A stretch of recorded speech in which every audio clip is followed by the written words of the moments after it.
Blog Talk Radio. There's a direct relationship between having the businesses and being in prison. Go find how many Asians you can find in American prisons.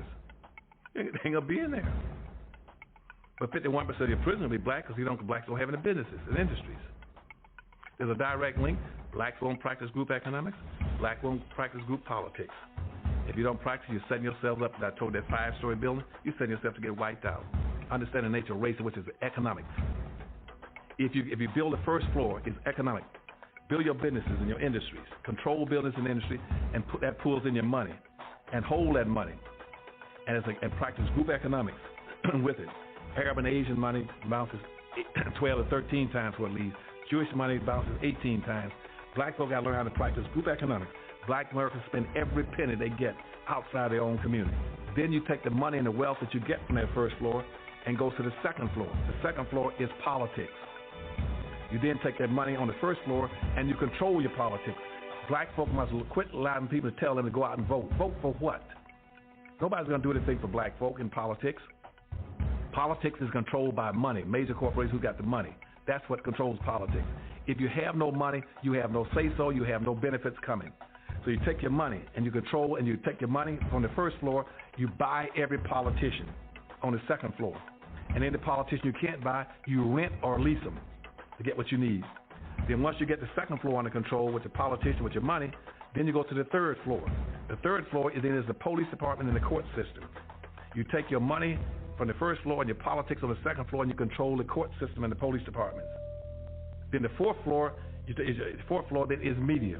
You then take the money that you generate off the first floor from business and industries, and you go after radio stations, TV stations, newspapers, and cable systems, so that you can now inform and communicate with your own people. Right now, black folk own and control less than 35 thousandths of 1% of the media in the United States. Out of 12,000 radio stations, black folk own about 75, 80. That's all. You own no cable systems. You don't have a daily newspaper. You have nothing of importance. You got about one black TV station. So you can't communicate with your people. You can't inform your people. You can't do anything. You can have Rush Limbaugh and all the rest of the guys talking about racism all day long and bad-mouthing you, and O'Reilly. They can call black folk all kind of names all day long. What are you going to do? You can't respond. You can't communicate with your own people because you don't have an economic base. 51% of all the prisoners in the United States are black people. You only make up 12% of the population. That's no accident. It's because you don't control the economics and the politics. And they're going to go after the weakest people they can get their hands on to incarcerate them. That's the black folk. And what are you going to do in response to them when they over-incarcerate you? You're going to go out and have a march, a demonstration. We're going to march. March for what? Who cares? Marches, they never changed anything.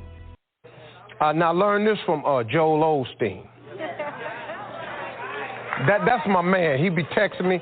That's my man. God done put some people around me, show me some stuff. He was telling this story. He said this man that went to heaven, and he was walking with Peter down this aisleway, and it was going down this corridor, had a lot of doors on it, and said all these doors had names on it. And he said, Peter, let me ask you something. What's all these doors, these names on? He said, don't worry about it, just go ahead. So he kept walking, and he messed around, he saw one of them doors and had his name on it. He said, whoa. He said, hey, Peter, this here ain't got my name on it. Something I need to know? He said, man, don't worry about that. You here now. Just go on in there and talk to him, see what he said, no, I want to know what's in the door. He said, you sure you want to see what's in the door? He said, yeah. So he opened up the door. It was a warehouse. It had numbered shelves on it.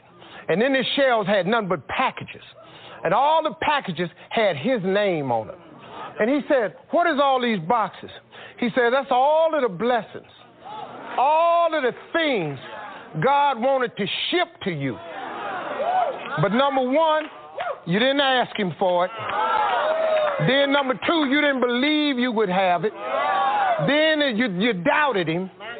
And then you felt like you wasn't worthy. And so now all these boxes is up here. Now the man standing there wishing he had never even been in the room. And I started thinking, I got some dudes that work for me. And I said, I want you to do this graph for me. And that's what I'm finna show you now. See, what happening is, when God sends your package, he only sends it to one street. That's Faith Street. You got to stay in faith. You can't move off of Faith Street. You can't get on Doubted Drive. You can't be over there and start doubting it because your package going to go right on by. You can't lose your faith and get on not meant to be way because your package is going to keep going right on by. Because the package just go to Faith Street. You can get your little feelings hurt. I ain't worthy. Guess what? Your package going to keep going right on by. You have not because you ask not. Then you sit up here and start feeling sorry for yourself. You go over on Pity Way, your package keep going right on by. If you stay right on Faith Street, don't ever come off because the blessing is coming. If you wait on it, here it comes. It may not come when you want it, but it's on time. But if you get up and you move off of Faith Street, your box gonna get sent back to sender. And now you're gonna have a warehouse with a bunch of boxes with your name on it that you didn't never get. And I don't know about you, but I want everything he got for me. If he got something for me, I need all of mine. Because I don't know about you, but God lay you out, man. God will give you stuff. Man, he done took me places I ain't never thought I was going to go. I done seen parts of the world I never even thought I could go to. He done gave me stuff. He done put people in my life. God will do it for you, man. But you just got to stay, man. Use these principles of success. Understand, God is just that way. He'll lay you out. Because if he can lay me out, see, if he fix me and change me and get me over here trying to do better, I ain't perfect. I'm just trying to do better. I still say some stuff I ain't supposed to say. You understand? I ain't got it all together yet. I just got in the gate. I'm a new kind of Christian, but ain't no lock on my gate either. So if you see, once you check me, I'm probably gonna check you back. But I'm getting better at that. I don't know how to love my enemies yet. I'm getting better at it, though. But it's a process. And the more times we can make people understand that it's a process, the more people can come in. And y'all people that have been good to me, that have been praying for me. I mean, man, my mama, if she could see me now, I just wish my mama could see me. Because she been praying for this here all her life. Watch my son. Well, he done watched me, mama. And I'm cool now. And my philosophy is very simple. I was who I was, but I am who I am. And I'm cool with both them people. Because who I was wasn't that bad cat. I made some mistakes, but I've been changed a little bit, and it's still a process. And the more people that you invite into the process, the better this is. Because ain't nobody perfect no how. So I really appreciate y'all, man, hearing me and listening to me. I'm going to ask Kirk Franklin if he will come.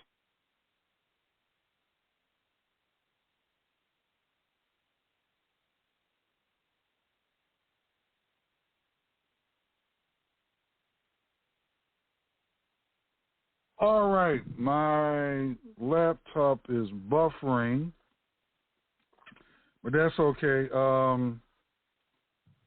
Today we got a title of the live stream which was inspired, actually this name, by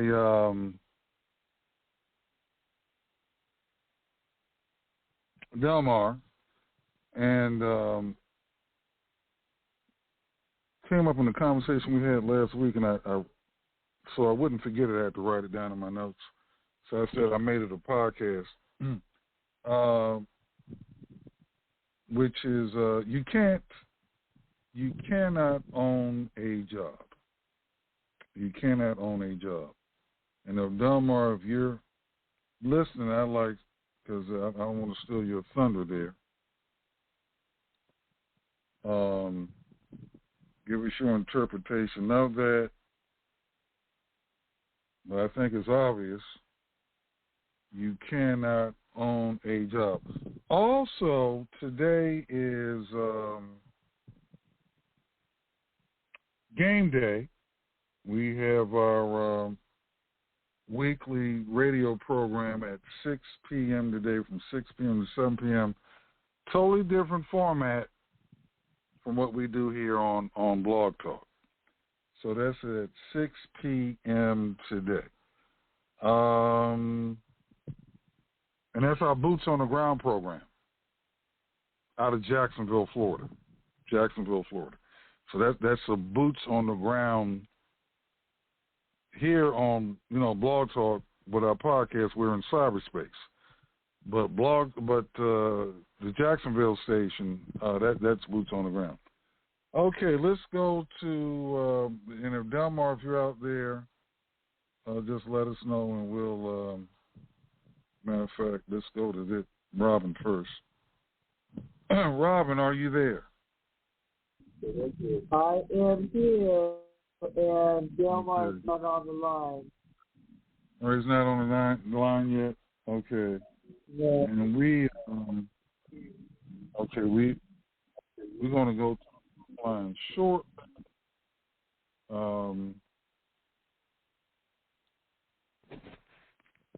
Because we had a buffering interruption there, but we're going to go to the phone lines shortly. We got to do that a tad bit more what I call morning motivation, because when I clicked on the button, it started buffering, and I had to open up another window. So let's go to that, and then we'll go to the phone lines. Many a young athlete entertains hoop dreams. Few, if any, have tried as hard to make them come true as the kid our Steve Hartman has gone to see. Every week, he set himself up for disappointment. Every week, 13-year-old Jamarian Styles came to this community center in Boca Raton, Florida, hoping to play basketball with the other kids. And every week, he was rejected. They'll start picking teams, and I would be the only one left out. And then they'll just tell me, just go home and stuff. You can break someone's heart like that.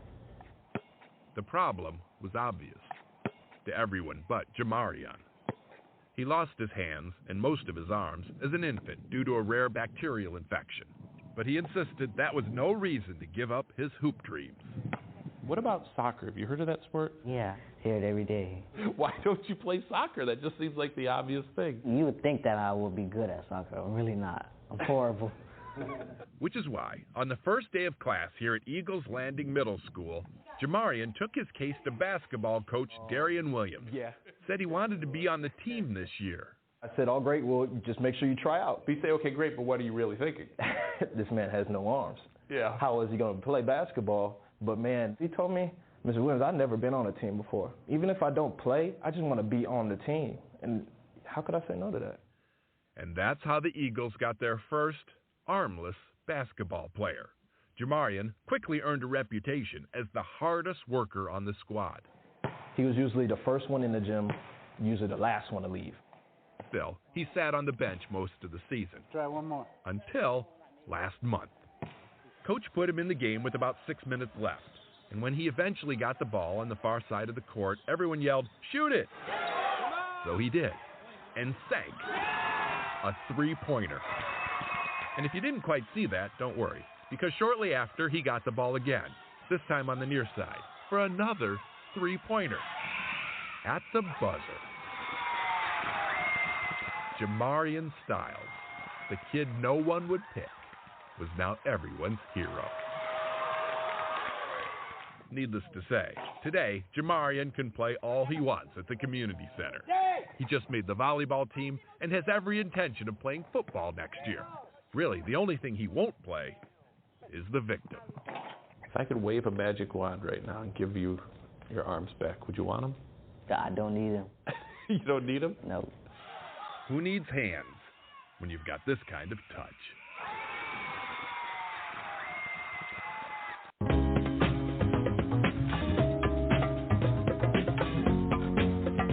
I got in a huge tax situation in 2008 because my divorce was in 2005, and my accountant had gotten in cahoots, and next thing you know, my accountant died, and a girl that worked for him called my lawyer and said, "We have a problem." She had found on the floor all my tax forms for 7 years, signed, and with the checks stapled to them. So I'm thinking, I done signed and I done stapled the checks. Well, they were cashing the checks, keeping the money, and not turning in the tax form. They took the money out of the account that matched the exact, because I wasn't watching it. So like you could just see 100,000, 600,000 yeah, you looking at deducted. Yeah. So I'm thinking it's the check. Little did I know, it was some people taking the money out. For 7 years?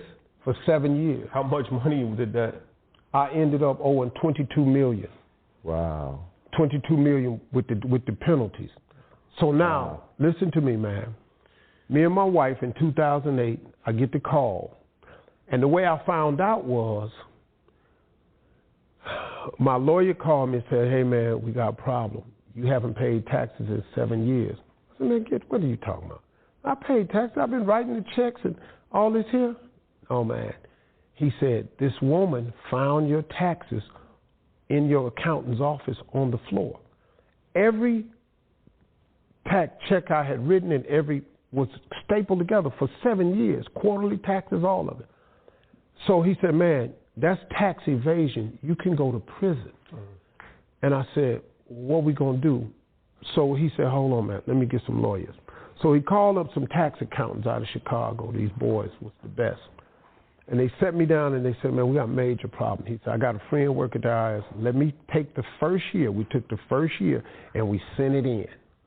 And he said, man, well, this is an old tax return. He said, man, we got a problem. He got more, but he didn't know it. And so we need a tax payment plan. So the tax payment plan was so astronomical that there was no way I could pay this. So the deal was, if you miss one payment, we come and seize all your assets and you go into jail. That was the deal. So the way I found out I was in real bad trouble was my accountants, my former manager, lawyer, got on a conference call to discuss it. But they sent out an email with the conference call number to my assistant. But it wasn't supposed to go to me. She inadvertently gave it to me. I wasn't even supposed to be on the call. So when I logged in, they were already talking, and I just didn't announce myself. And I heard them say, nobody can live under this amount of stress.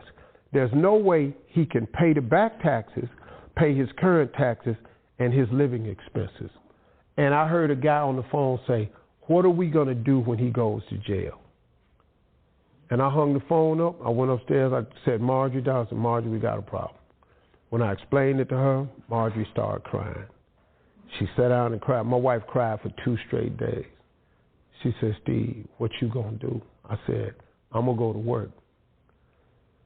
I took every comedy gig in this country. I signed every contract. I went to work, man. I worked every single Friday, Saturday, and Sunday. I went to every venue, the Verizon, Staples Center, MCI, Phillips. I sold out the Fox. I went everywhere. I stayed on the radio, man. I'm coming, sold out. I never missed a payment. And for 4 years in a row, I was sending $650,000 a month to the government. Plus, I had to pay my current taxes. I couldn't get behind on nothing. And I was living. So I was credit cards, running them up, paying them off. And finally, man, in 2012, I sold 49% of my radio company to iHeart. I got a check, man. I got me a check. And then, so I paid the government completely off to zero. And that was the first time, man, I could breathe. And then the pay-per-view, I said, let me get out of stand-up, because my wife said, Steve, you finna be a major TV star.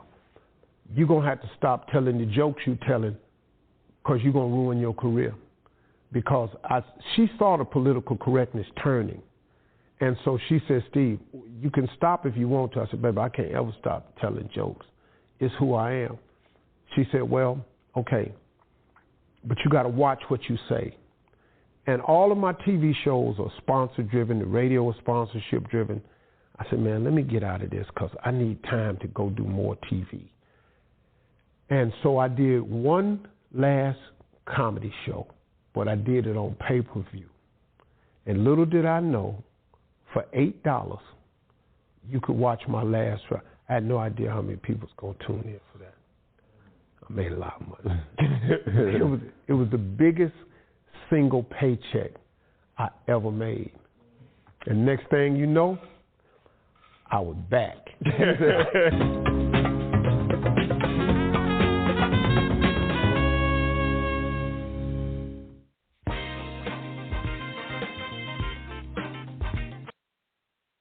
Okay, all right. We got our Steve Harvey motivation in for the morning. All right, let's see. We have. I don't know if we get into it today, but you can't own a job. Delmar came up with that. I don't know if Delmar's available this morning. Then the other thing is game day for us, where we have a Boots on the Ground radio program out of Jacksonville, Florida. And that format is totally different than what we do here on It's My House. So I would say it's probably 70%, 75% different than what we do here. But that's at from 6 to 7 p.m. Out of the Jacksonville station, which that covers AM, FM, even have an audio app. So that's at 6 p.m. 6 p.m. today. So it's game day on that. So we have to do in 1 hour what many people don't do in 1 year. Okay. So that's a formatted program that we do. That's formatted. This one is freestyle.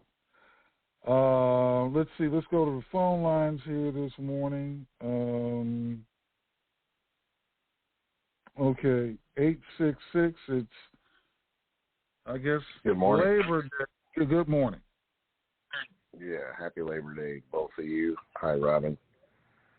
This is Chris. I calling in on the grasshopper raft this morning. Okay. Good Labor Day to you. Good morning. And Delmar came up with this can't own a job. I like that.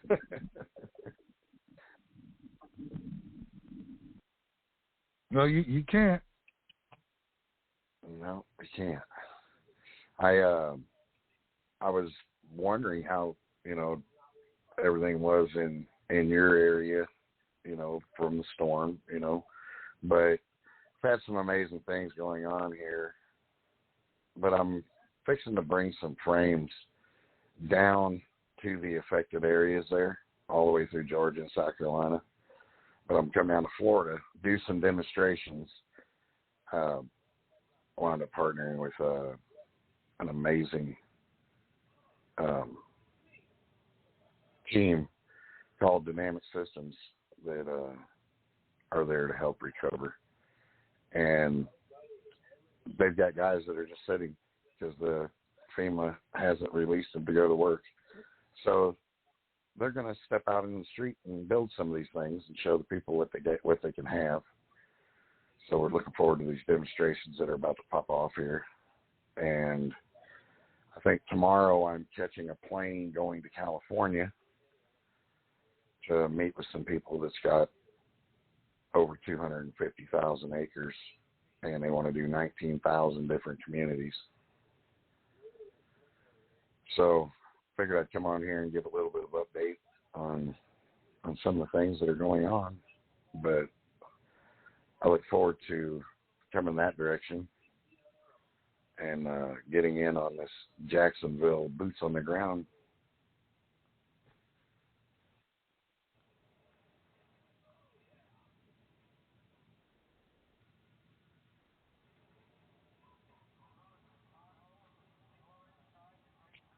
lose everybody?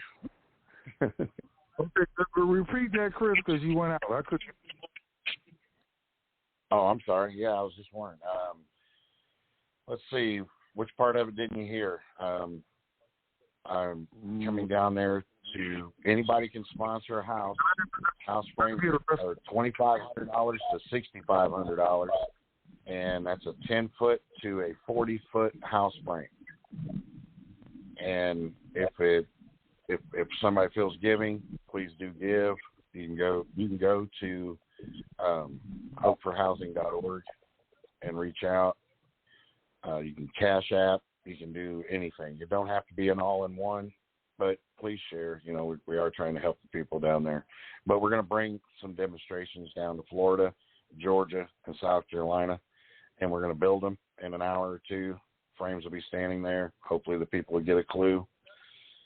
And I got a phone call this weekend on Saturday asking me to go to California on Tuesday to meet with some people that have over 250,000 acres, and they want to build 19,000 different location communities. So I'm getting ready to head that direction, and I wanted to come on here and kind of share some updates. And, of course, you know, we have hopeformaui.org. Please watch our concerts, watch our live updates on news of real things that are going on the island. And, yeah, I don't know, I've been off the show for a minute. I've just been busy, but I definitely wanted to come on and spend some time with you guys. You know, so give us more of an update on Maui, more details if you can. Well, right now we've got 200 acres that was donated. It's over $1 billion in land that's on the east side of the island that we can move 2,000 people to. We're looking at 127 acres of that being developed. And then there's another organization that has 40 acres, and they've asked me for 250 houses. And I wound up, like I said, partnering with this disaster response team, and they have 4 barges. So we have the ships, the heavy equipment. We've got everything we need that we can take over. And even the Sea Shepherd reached out to partner with us from Australia. And there's just a lot of people are coming together in the right ways. And I've had 2 different radio stations that are picking this up and pushing. One of them is 150 stations nationally, and they're pushing what we're doing live and stuff. And I've got another deal of 150 radio stations that we get to do shows and stuff on, and they're pushing it as well. I wound up partnering with the embassy down in Miami for the Foreign and Veteran Affairs, and they have partnered with Dr. G, and she has a holistic medicine clinic there. Well, she had one. We're about to set up a mobile clinic, and it'll be able to go through the Miami, Orlando area and service the people instead of the people coming to the service. But we've got 2 lots in Miami to build 2 veteran communities on. And I've got 3,000 acres right there in Orlando that we can do our 2 and 4 acre communities. We got 3,000 acres to do. So there's a lot on the table right now that I think would just make this radio show a little more exciting this morning. Okay. Well, that sounds good. Robin, any feedback off of that? If you're there. She might. No, just keep up the good work. Okay. All So, right. All right, let's go to another caller here. 410 area code. Your mic is open. Hey, peace and blessings. Peace and blessings. How's everybody doing? Wonderful, Anthony. How you doing, brother? Man, I'm excited. I'm getting married this Thursday, y'all. This Thursday, I'm getting married. So I'm so excited. A very busy week. We were just at the Orlando Urban Festival, where we're taking our containers and making them into movie production locations. That's exciting, ain't it? The good part about what is still structure.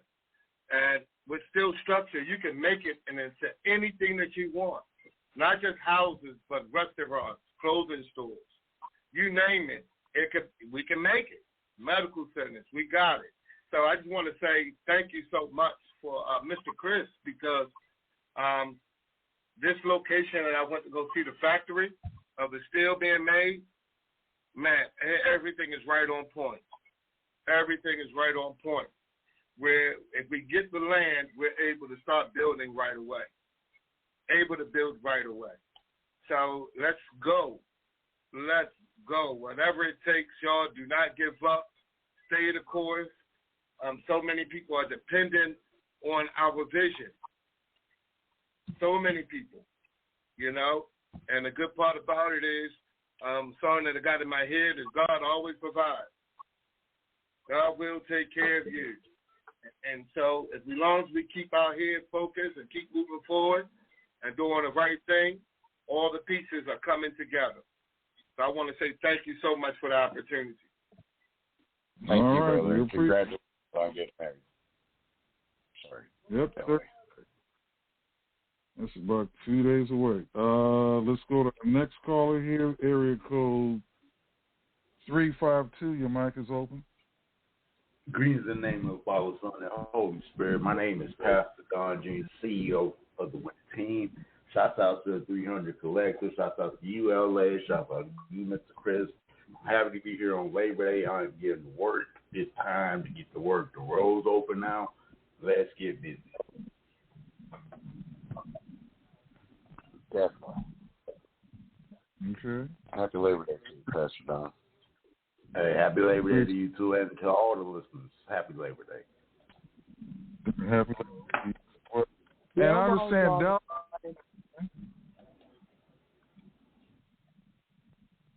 Delmar, are you there? Hello. Hello. Yes. Now, Delmar, I got the inspiration for this title of today's live stream from you. You can't own a job, so I'm not going to attempt to steal your thunder. Break it down for us. Why you can't own a job, but what was going through your mind when you? I agree with you. You can't own one. Can't own that job. So it's just a thought that is often missed when people go to school to get their degree and they get those six-figure jobs or something in between. Some companies are known for their standards of class. You get a job in the auto industry, a post off for a certain job, people just think that, man, if you got that job, you got it made. But we all know that no matter how good the name of the company might be, FedEx or what type of level of income it is, it's the man's job. You just work there and still a position, but we all know stories where people had everything going, and the company decided to do something, merge or sell or transition something, or to move that particular plant someplace else, and people have lost homes and everything because they thought that job was security. And what I've been taught to teach is the only security you have is your ability to do something. You can build something, make something, or whatever, that's security. But as far as being employed by someone else, a corporation, no matter how big, that's not, you don't own it. Because if you did, you give yourself a raise, you go on vacation, you can do all kinds of things if it's your job. And of course, that's the difference, of course, in being in business for yourself and things like that. But anyway, just something we need to keep reminding young folks, particularly when they're called with the idea, I got to get a good job with benefits. Yeah, you can do that. But keep in mind, you cannot own it at all. And that's just all I want to share. Thank you. You know, well, you're right. You can't own a job because Well, you got over 100,000 people that are homeless people that are in New York City right now, and all of them at one time had a job, but they didn't own that job. So when the job got pulled from under them, they, well, they're homeless. So, I guess the best thing to do is have some type of bit. Robin, any feedback on that? What should a person do? Because there's some people right now that have six-figure jobs, but they don't own that job. So right. So he's exactly correct.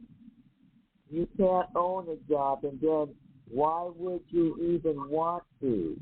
So the best thing is to own, right? And the best way to own something is to build it or create it. And the ability is within you, your mind. Your mind. Even if you don't have the physical, like let's say you ain't got no arms and no legs, but you got a brain and you got a mouth, and you can communicate your thoughts, come up with a blueprint, get your social capital, start building a business, a house, a property, whatever. Okay? Those jobs that people go to, guess what? The place that hires, whoever hires them, IBM was the company that was built. Let's look at Microsoft. Microsoft was the company that was built by Bill Gates. So think of them those things. Okay?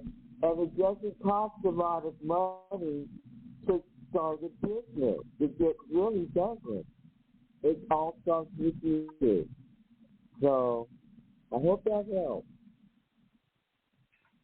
Yeah, and you know what? I think that'll be our jump-off title for tonight's Boots on the Ground radio program. You can't own a job. And it segued in what you just said, Robin, because a lot of, in the radio program is titled Abiding Faith Housing Ministries, which is the name of a business, which is also exactly named Abiding Faith Housing Ministries, LLC. And you can't own a job. And some people might have a nice $300,000 a year job. Well, you know what? Let me give another real-life example. A friend of mine who just bought a condominium, a two-bedroom, one-bathroom condominium, in one of the more expensive metro areas of the United States, and over $200,000. Now they make six figures a year, and that would enable them to buy the $200,000 condo, two one-bedroom. It's a condo apartment, and the condo fee is over $600 a month. Now,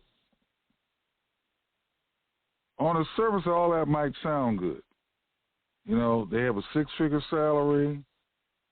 They were able to afford to buy a two-bedroom, one-bathroom condo apartment.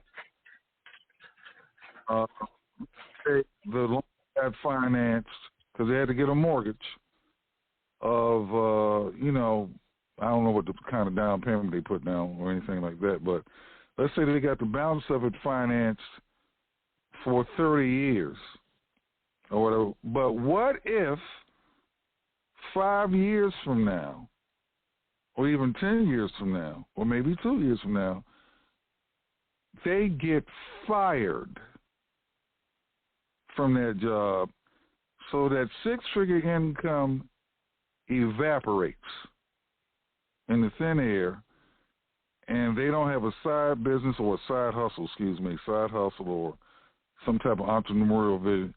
You know, because a lot of, like I say, New York City, and that's just one. The United States has 108,000 towns. New York City is just one of them. New York City has 100,000 people. The city, not the state. The city has 100,000 homeless people right now, and more on the way. So what do I mean? Well, at 6 o'clock, we'll be discussing strategies. One specific strategy based on Isaiah 65:21. On, you know, if you got one of those 6-figure jobs, but you don't own it, you better go out here and get a Mary Kay kit, an Amway kit, something that you can own. Delmar, Rob, you had a comment? That's a very dangerous position, particularly if you got a family. Let's say you know a couple, you got your kids in private school, you got a nice 6-figure income. Let's say your husband or wife, they have a 6-figure income, you know, and then all of a sudden neither one of you have a 6-figure income because why? You didn't own that job. So the kids got to go out to private school. So we want to give the phone number and tell people where people can tune in tonight. What you do? Because I'll get that number in a moment. It's WCGL Radio. WCGL Radio. That's 1360 AM out of Jacksonville, Florida. Or FM 94.7. FM, Jacksonville, Florida. Or they have an audio app. Just put in WCGL 1360 AM app. Put that in the search engine, and then you can download that app to your phone, and then you got a smartphone, and you'll have, because the audio app makes your phone a de facto transistor radio. So that will be on 6 to 7 p.m. on Monday. That's game day for us. That's game day for us. Is your fan on? What's that, Robin? Is your fan on? Say that again. I couldn't understand you. Your fan. Is your fan on? Oh, fan's off. Okay. Yeah, fan's off. Let's see. And the call-in number for you guys.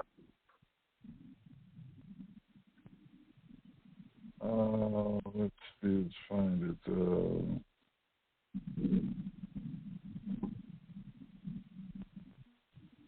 And you need to put it in the marquee for do-it-yourself housing on Blog Talk.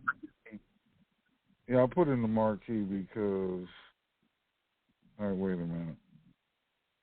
Nope, that's not the right number.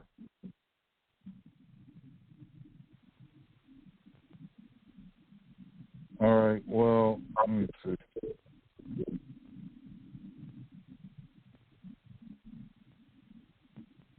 Okay, here we go. The studio number, 904-766-9285.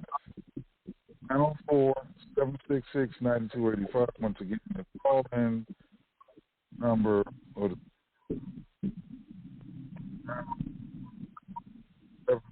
766-9285, and that's Providing Faith Housing Ministry. That's 6 p.m.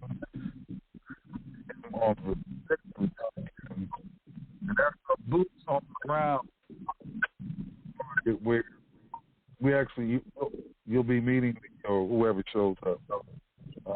Rob, and we'll have weekly boots on the ground build sessions. So we get together face to face build something every week there. And 90 minutes. Then we also have field trips. So we have Earth Wealth Tea Village. That's a 4-acre village in the rural part of Florida, but that's 90 minutes away from the city of Jacksonville. So field trips around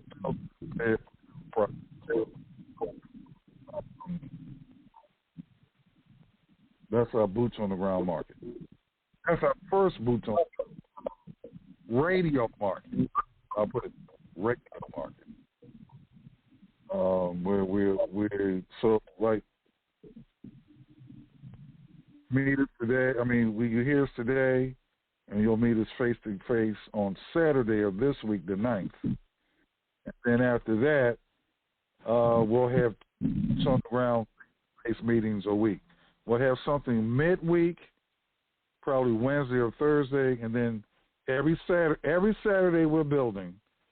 And then, except for this week, and I will still have connections online after tonight. The face-to-face is typically twice a week, but this week it'll be just once a week, and that's on Saturday the 9th. But we do have a a build project that we're working on that we started last week with just 4 people, and those 4 people, and I'm one of the 4. So the other 3 people already know who they are. So, but we'll see what that is once we complete it, and then and go from there. So, once again, that number 6 to 7 p.m. Eastern Standard Time for Abiding Faith Housing Ministries out of Jacksonville, Florida. That's our radio boots on the ground market. The call-in number for the studio, and it's a call. We run it like a call-in talk show. All right, but we'll have an additional number where you can meet us boots on the ground. But the radio number where you can call in, listen, and participate, 904-766-9285, 6 to 7 p.m. Eastern Standard Time tonight. You can listen to the station online, 1360 a.m., and that's local for people in the Jacksonville metro area. Robin, what's that FM signal? 94.7 FM? On the FM side. And WGCL Radio. Right, and they have an app. They have an audio app, so you can download that to your phone, and that'll convert your phone into a de facto transistor. So you can listen to it 24/7, and we're on every Monday, 6 to 7 p.m. So for us, today is game day. And we're going to, and what we do with that is we take one scripture. You can be atheist, because we take one scripture, muted, which I will call strategy. Unmuted. And then, I don't know where this comes from. We take one strategy, and then we basically, all right, here's what we're going to do. To like Isaiah 65:21 says, build houses, not buy houses, but build out and live. So essentially, every week we have a build project. You can build and live in it, build it and rent it out, Airbnb or whatever you want to do. Build it, sectionate it, build it, sell it, build it, assign to take care of one of your monthly expenses, take care of the light bills, child support or whatever. Whatever you want to do, but we're going to take one scripture and then essentially bring it into this.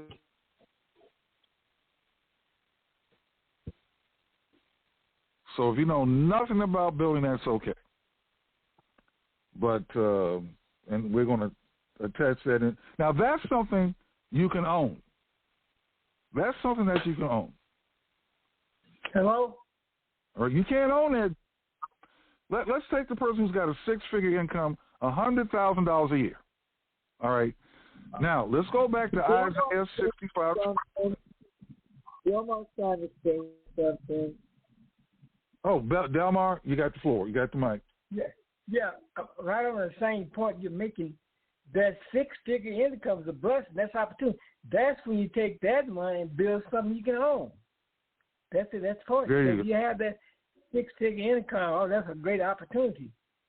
So you take that time and that opportunity and leverage it to something that you can own. So it's great to have that six-figure income. But the wisdom is take it and convert it into something. Someone makes a 24-hour income opportunity. And then you can own that. Go ahead. Right. Well, you're absolutely right there, Don. Let's illustrate how this can be done, and this is why we have to do boots on the ground with this, starting with Jacksonville. Is let's say you got a six-figure income, $100,000 a year. All right, but you work for somebody else, so you don't own that job. They own it, but you don't own it. So taking this one scripture of Isaiah 65:21, which says, "Build houses and live." Now, it didn't say buy houses. It didn't say take out a mortgage and get a house. It said build. All right. Now, the way we build is using social capital, so that the builder is debt free. So, as Delmar stated, while you do have a job, and it could be at McDonald's or whatever, but the six-figure job, what you can do is set out to build 100 homes or shacks or cabins, whatever you want to build, where build 100 of them.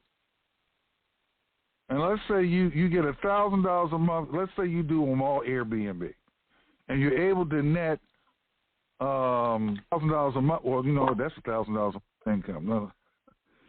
Let's say you're able to build it where you got 100 of them, where you're going to make $100,000 a year. All right. So that's something doable. Now, you might not be able to build 100 by yourself in a year. That's okay. Maybe you're able to build up 10 in a year. You do one a month, you take 2 months off, and you do that for 10 consecutive years. Then you got 100 paychecks coming in. So those are some of the things that we'll talk about tonight at 6. But then, once again, every week, we're going to have a physical hand. There'll be other scriptures, but that we're looking at, we're taking Isaiah 65:21 and we're turning that into a strategy that you can own. Okay. Something else too is people that have come to a disaster. Let's say, for example, there was some fires here in the Seattle area. 21 units were burned down out of 54. So those 21 apartments with kids and dogs, all of that, they need a place to stay. Now, they may not be in a position to build or even own because they're in an emergency situation. However, there could be family members or other members in the city, right, that have land available, a backyard. This is a place that you can offer to these people to as a space, because once we build them, we're gonna make them for sale, but also the people are gonna live in them too. So the opportunity will not only just be for selling these. You're going to be resolving some situations that people are in. You're going to be resolving that. So people that have land, a backyard, and they've got space, and you are willing to make that space available for a build, just get in touch with us and let us know as well. Yeah. All right. Does that make sense? It does. All right, we're going to cut out earlier today because, like I say, today, Monday's game day for us, and this is our first game day. So 6 p.m., WCGL AM 1360 out of Jacksonville, AM 94.7 FM, and then, of course, you can call in and listen in. That's from 6 to 7 p.m. for Abiding Faith Housing Ministries at area code 904-766-9285. Once again, at a slower pace, 904-766-9285. And we have to do in 1 hour. Most people can't even do in 1 year. So that's what we call it game day. On that note, wait a minute. Rob, you had any other comments? No, sir. All right. On that note, everyone have a good of the day.